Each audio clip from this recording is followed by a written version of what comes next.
Zachy the Sun is your host on this most epic journey through pop culture's past. Hold on to your butts. This is Nostalgia Theater. Brought to you by the Movie Film Podcast.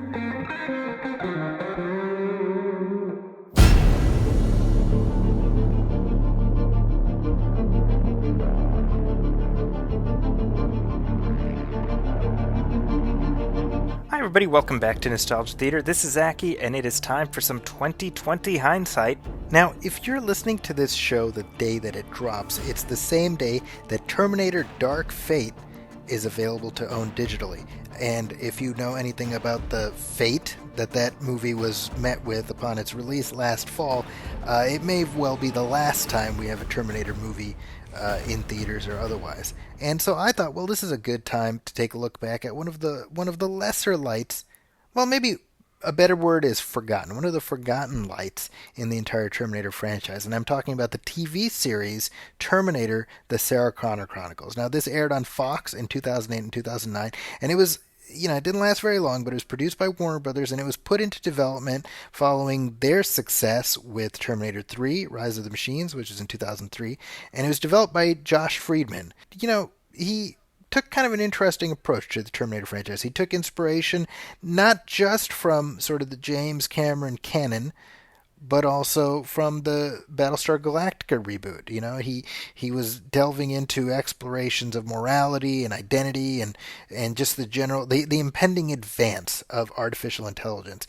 And the way in which he approached the show was very different from everything that came before, and really everything that came after. And, now that it's been more than 10 years since the show ended, it's a great time to really look back at it in its entirety. So I was lucky a couple months ago to be able to talk to writer-producer Zack Stentz, who you might remember joined us on this show last summer to talk about the X-Men film series, which of course he worked on with X-Men First Class. He's also working on the upcoming Jurassic Park Camp Cretaceous TV series.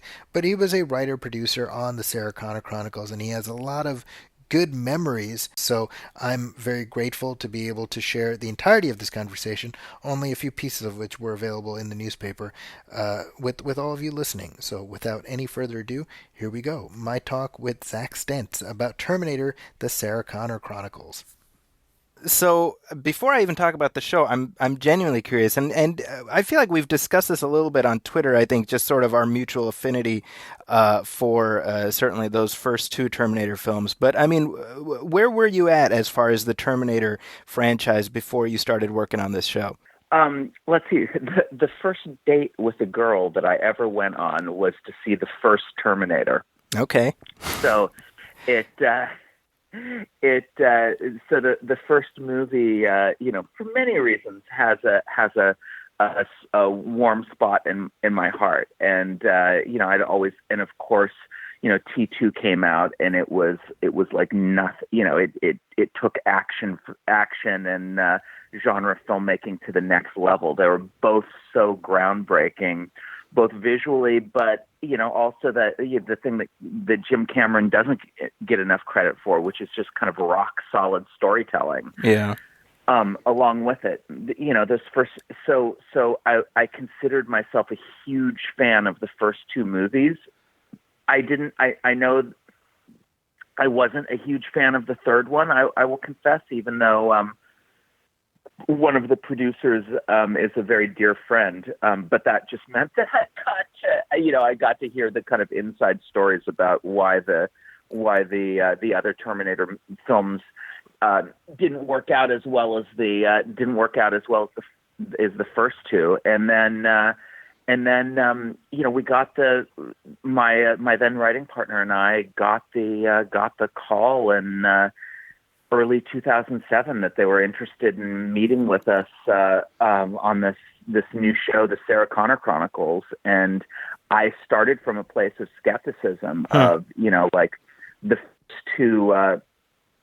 first two movies were a satisfying experience, and we didn't need any more Terminator. But then as soon as I read Josh's pilot and listened to his kind of vision for the show, it became clear that oh wow, there are more stories to tell in this amazing universe that Jim Cameron had created. So with that, I mean, yeah, the show's developed by Josh Friedman, and like you said, I mean, I think when you say you went in with a certain amount of skepticism, I mean, I think you basically speak for literally anyone who was ever a Terminator fan, you know, when they hear, oh, they're doing a TV series. Yeah, I think especially if you think like a storyteller, you're going to, the place that you go to is, oh, it's going to be, you know, the show is going to be Terminator of the Week.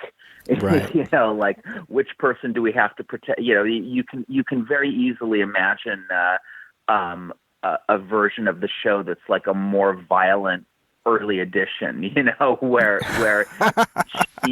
each week we have to, you know, protect someone else from the different Terminator that's come back through time. And to be quite honest, I think that's sort of the show that the network was hoping that Josh was going to give them. Right. And instead of that, he gave them this weird introspective drama about artificial intelligence and dealing with your own mortality,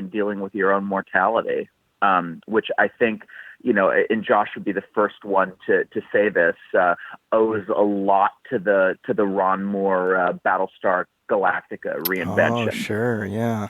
See, you know what's funny is I'm thinking back to when this was first announced, right? So we're talking like 06, 07, right? Yeah. It's interesting. It was announced in 06, and then they put a pin in it for a year because Josh got cancer, and really, and there were Peter Roth, who was in charge of Warner Brothers, was actually really classy and saying like, well, you know, we're not going to use a different showrunner. We're going to wait until Josh is well enough to do this. So they did that in the 07, it was originally meant to go in the 06-07 development cycle and went in the 07-08 development cycle instead. That's amazing. It's funny because when you say Warner Brothers, I realize, oh, okay, so this was that window, I forget, where Warner Brothers controlled the Terminator rights. Yeah, the rights were always so bizarre though. Like it was this company. It was Mario Casar and Andy Mia's company, C2. C2, yeah. Going to Warner Brothers, but then, you know, like in the middle of it, there was like the bankruptcy and the auction. The rights were auctioned, and you know that's why you ended up with you know, the movie and the Terminator Salvation and the TV show being on such separate tracks. So that itself is, you know, when you say separate tracks, I mean, I think, you know, now we sort of think of the Terminator franchise as being this kind of this multi, you know, appendage thing where you've got these timelines that are all on different tracks. And I feel like at that time, no pun intended, 06, the you know, just remembering my reaction, remembering the reaction of people I knew, it was the sense of like, oh, it's gonna cheapen it. Right. And I, you know, for me personally, my mind was drawn to, I don't know if you remember, those are RoboCop syndicated TV series in like the early 90s. Yeah, I remember. I remember that. You know, we won't even get into all of the animated, you know, the animated RoboCop and both shows, that the weird late 1980s thing of making kids shows based on R-rated properties. Right. So you know, right, and you know, now we're in this age of peak TV. I feel like peak TV was just ramping up back then. So doing a Terminator series, you were swimming against the tide.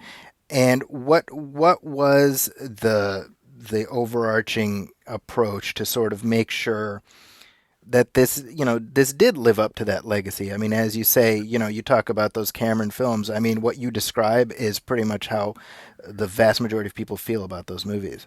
Yeah, the very smart decision that Josh made going into it was the idea that there was no way that a TV show, especially a TV show with a Warner Brothers network budget, was ever going to be able to compete with the Terminator movies on the level of spectacle. But where but instead what we could do is lean into TV's strengths of telling interesting character stories, Sure, and getting to spend more time with characters, and getting to play with ideas in a way that, especially action filmmaking, is not as well suited to. And so that was the approach that was taken throughout. Was let's not compete on a level of spectacle.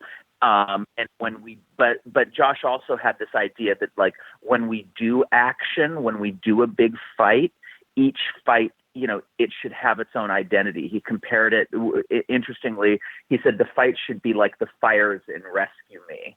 Like one should be very distinctive instead of just the same kind of generic smash 'em up. So at that time, John Connor had been recast at that point, but I mean, Sarah Connor was so iconic and so associated with Linda Hamilton, and obviously, Lena Headey's great, right? But was there a concern like, are we, can we compete with her? I mean, she's just as iconic in her own way as Arnold is. Yeah, like can you do a show? Can you do a Terminator show, one, without Arnold, but sure, two, centering on a Sarah Connor who isn't Linda Hamilton? Exactly. And I mean, it was a challenge, yeah. And there were always people who were like, "That's not my Sarah." I think there were people who never accepted Lena's version of Sarah. And were not my Sarah Connor, but hashtag but not my Sarah. I think that I think we did enough kind of different things that it didn't feel like it was competing with the Sarah Connor of the movies. Yeah. If that makes sense. No, it absolutely does. And weirdly, I think audiences have, we were a bit ahead of our time. I think audiences since then have gotten a lot more comfortable with the idea that different versions of the same character can live side by side with each other. We've had, how many Peter Parkers and how many Supermans going and Batmans going at the same time. Yeah, it feels like the pop culture vernacular has sort of changed to accommodate exactly what you're describing.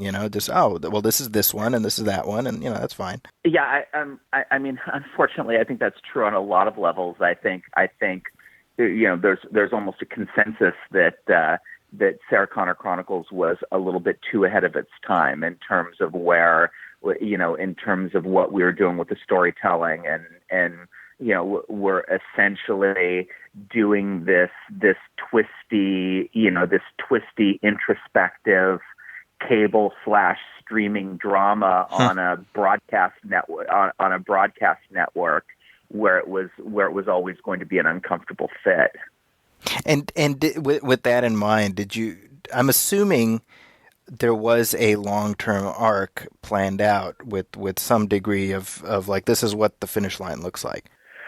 Yeah, I mean, Josh didn't share it with the rest of us all the time, but he always had in his head, I think, a big, the kind of big arc for the show, and the big arc headed towards the new future Judgment Day of 2012. Wow. Even when we were planning out season 2, it was honestly a bit of a problem because Josh knew where he wanted the season to end, but of course we were dealing with 22 episodes and not 13. Right. So it meant, it meant, frankly, some vamping and some detours along the way that while they, I would stand by each of the episodes individually, it felt like the show kind of lost momentum. The show kind of lost momentum and frankly lost a chunk of its audience during the kind of long middle of the season before when the story arc really kicked into gear around episode like 15 and 16, and people were like, I can't, like the show just keeps getting better each week. It's like it was almost too late by that point. Do you feel like there was a little bit of Smallville syndrome, I call it, where it's a show which has a specific arc, right? It starts here, it's got to end here. If it gets past this point, the show is over. And each season, it was like boxed in by the demands of broadcast, where you've got 20 plus episodes when it would benefit from having a more compressed window to tell a specific story. So in other words, as you said, like 13 would work better than 24. Yeah, I think particularly for the kind of story Josh really likes, I don't think it was well served by stretching it over 22 episodes. And even though my then partner and I wrote one of the episodes, we had the whole like weird arc where like Sarah's on a vision quest looking for the 3 dots. And it was kind of interesting and introspective stuff, but it wasn't, it didn't have the edge of your seat quality of the resistance fighters from the future and nuclear submarines and evil, dueling AI, the revelation of dueling AIs. The other thing that you have going when you're doing, and I've encountered this with other genre shows, in particular writing on The Flash, is when you've got 22 episodes and you're kind of doing that there's going to be a confrontation between two forces by the end of the season. Keeping them apart for 22 episodes or for 20 episodes is incredibly difficult without making one or both parties look incredibly stupid for vamping for that long. Yeah. So you either end up vamping or you end up doing Monster of the Week episodes, which and don't get me wrong, Monster of the Week episodes can be absolutely wonderful. They're certainly some of my favorite X-Files episodes, but it's very difficult to do when you're doing when you've got a story arc that you're trying to serve at the same time. It brings to mind the old chestnut about Richard Kimball in the old Fugitive show, where like whenever you see Inspector Gerard, well, they're not actually gonna meet up because then the show would be over. Yeah, exactly. What's funny to me is I'm a bit older than you. Is how nearly every genre show of like the 70s and even into the 80s was basically a genre rewrite of The Fugitive. That's true. Like the Bill Bixby Incredible Hulk, The Man from Atlantis. There was a short-lived show called Lucan when they did the series of John Carpenter's Starman. It was always, and really like the sole survivor of that genre is Supernatural. We go from town to town helping people, but someone's on our trail at the same time. Kung Fu was that as well. Kung Fu, and there was a show in the early '80s called The Phoenix. Yeah, with Judson Scott. Yeah, that's right. Kind of doing the same thing. That's hilarious. Yeah, but I digress. But it's the serving an arc over 22 episodes ain't easy. So, but I mean, you digress. But I think you're speaking to a broader point. Which, I mean, do you think that? Well, two things. Number one, do you think if the show had aired back then on a different venue, would it have lasted longer? Or B, if the show were made today, would it have lasted longer? I think absolutely yes to both answers. Heck, I think it even would have lasted longer if it wasn't a Warner Brothers show. The fact that as you know, in TV, there's a lot of vertical integration, and companies really like to own their own shows. And if I'm remembering right, it was sort of between us and Dollhouse. And we were getting about the same ratings. Yeah. The Dollhouse was owned by Fox, and we were owned by Warner Brothers. So Fox wasn't getting, and Warner Brothers was actually making money hand over fist on Sarah Connor Chronicles because it was selling really well overseas, but Fox wasn't seeing any of that money. So, okay. Warner Brothers would have been happy to have cut the license fee, and what you see happening with some shows where they essentially give it to the network for free because they're making all of their money from other sources. But I think we were kind of doomed by that split and simply the fact that we were on broadcast, that we were on broadcast television and not on cable or streaming services that didn't exist, that were only a twinkle in Ted Sarandos's eye at that point. Well, and you mentioned how the Terminator Salvation was upcoming at the time you did your second season, right? Do I have the timeline right? Correct. There was even a crazy thing where towards the end of the second season, they were doing big reshoots. They were doing big reshoots on Terminator Salvation, and they actually converted a big parking lot on. They shot most of it in New Mexico, but all the reshoots were on the Warner Brothers lot. Mm-hmm. So McGee and this crew 4 times as big as our crew was running around spending more money than we had for the entire season on their reshoots. I even heard, I know there's a little bit on a nuclear submarine in Terminator Salvation, and at least the story is that they used our set for that. They used our nuclear submarine set for it. I haven't seen Salvation in years, so I'd need to look at it again. At one point during the development, McGee actually came and met with Josh and to kind of feel out if there was a way to somehow sync the two timelines and make the two, make the two things take place in the same universe. Yeah, I was going to ask that. Yeah. I think they very quickly concluded that we were just trying to do what we were trying to accomplish, and what they were trying to accomplish were so different that there was really no way to square that circle. But it was something that was briefly explored.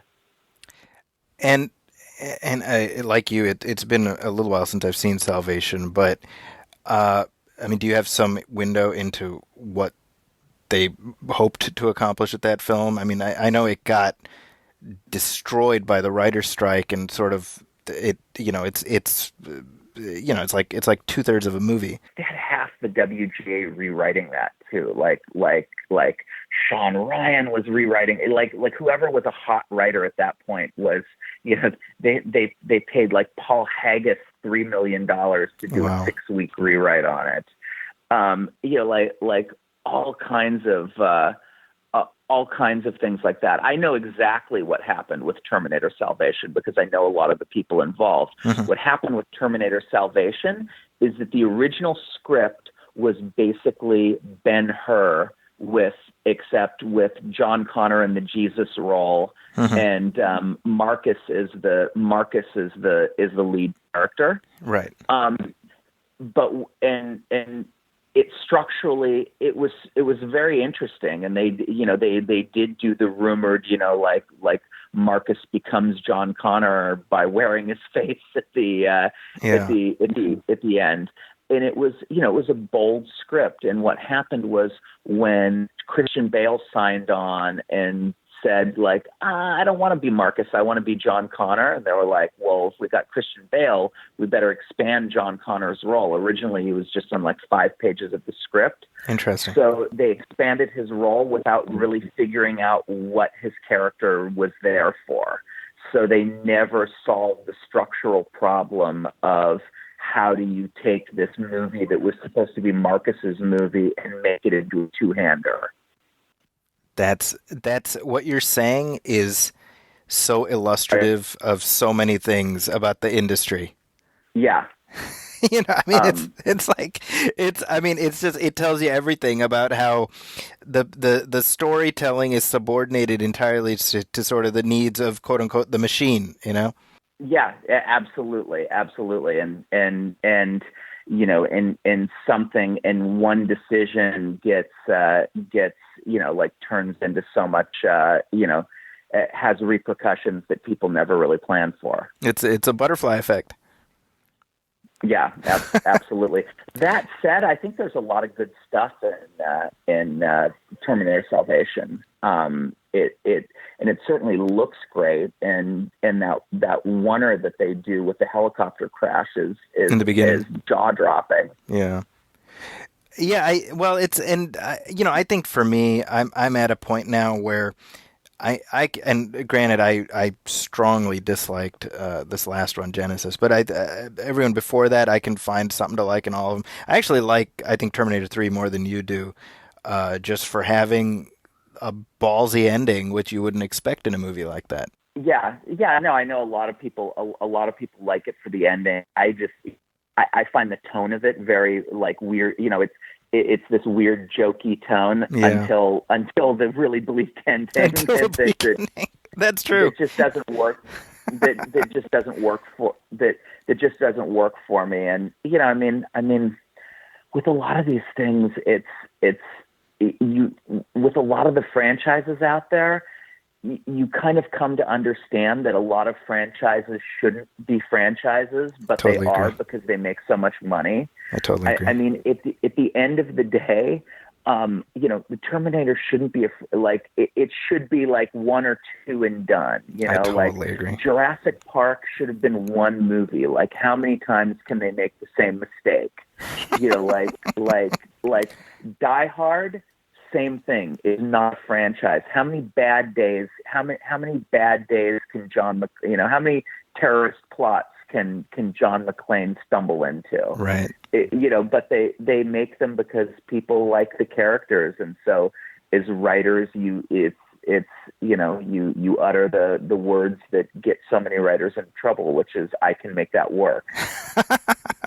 Well, what you're saying is especially apt as it pertains to Terminator, because I just rewatched the first one a couple days ago, and it drives home how that ending of that movie is absolutely perfect, and the fact that Cameron was able to sort of spin something additional out of that is not a minor miracle; it's a major miracle, because it should not have worked. I think that's absolutely right. I would go so far as to say a big reason that sequels to in the Alien universe and in the Terminator universe haven't been as satisfying as people wanted was simply that Cameron did such a great job of wrapping up both of those stories that people didn't really that people felt satisfied. They maybe wanted to see those characters again, but they knew fundamentally that their stories were over, that their stories had been told. Yeah. So given that, coming back to the show, it ends on a cliffhanger, and I'm not going to ask if how it was going to wrap up, but was there a sense of, did you know where that cliffhanger was headed? Didn't Josh? I had ideas of where I'd want to take it, but that was, it's all in Josh's head, and I think he's going to take it to his grave. I think he's going to take what season 3 would have been to his grave with him. And is he involved in Terminator Dark Fate? I remember seeing his name connected with that. He is. He actually, because Jim Cameron had him as part of his little writer's room for Avatar. Mm-hmm.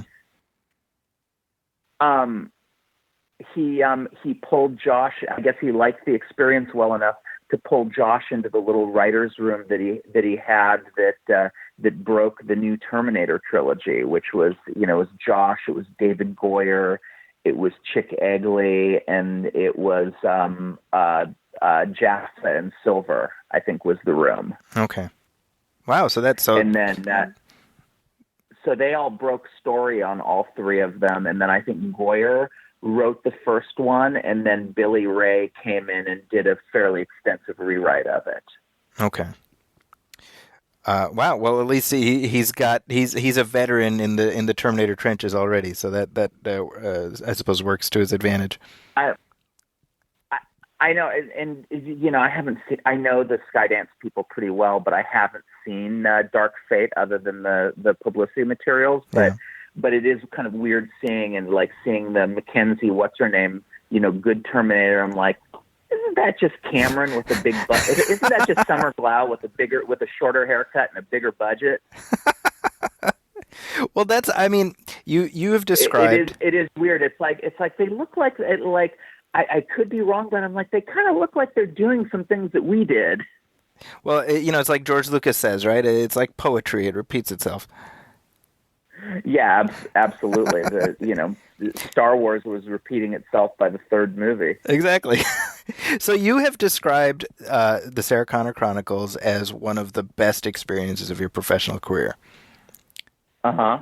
But why is that? It absolutely was, and it's a combination of the material was really interesting and intellectually satisfying to work on, but even more so than that, it was just an extraordinary group of people. Everyone went on to do just exceptional things, and I think with really interesting voices, and we all like.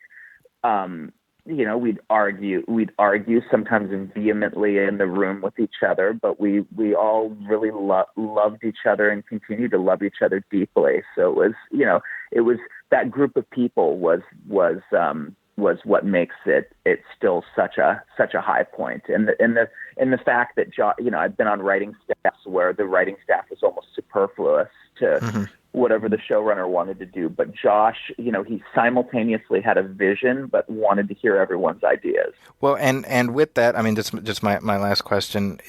We're 10 years removed from the show. Where do you think it fits in sort of in the hierarchy of many Terminator materials that are extant right now? I'd put it right below T. My rating would honestly be T1, T2, Sarah Connor Chronicles, and everything else. I think it's the most worthy successor to those first two movies because it's not trying to be the first two movies. It's trying to be something kind of weird and cerebral and sometimes even slow paced. That's an exploration of Jim Cameron's universe rather than let's give the audience the story beats that they, let's repackage. It ain't The Force Awakens. It's not, repackaging familiar beats with an appealing new cast. Yeah. You know what I mean? I absolutely do. Well, Zach, thank you so much for taking the time. I know you've got a lot of stuff to do, and I appreciate that you were able to spend half an hour chatting with me about this. I better get back to it, but it's always such a pleasure. It's a pleasure to talk to you and pleasure to talk to you about something that I love so much. Well, thank you, Zach. Hopefully we can do this again soon. Okay, talk soon. Once again, big thanks to Zach for coming and hanging out with us for even a short time. I want to thank everybody for your continued support of this show over the many years. We now are entering our 5th year of this show, which is pretty crazy. Please keep the messages and letters coming. If you want to email me, you can reach out to me at moviefilmpodcast@gmail.com. You can also hit like on our Facebook page, facebook.com/moviefilmpodcast. If you're looking for me, you can find me on Twitter at Zacky's Corner. That's ZAKIS Corner. That's also my website, justata.com. And as always, please go to iTunes and leave a review, leave a star rating, let everybody know what you think of the show, because every little bit helps. That wraps up this episode, but I'll be back soon with our next episode. So thanks once again to everyone for listening. Catch you next time.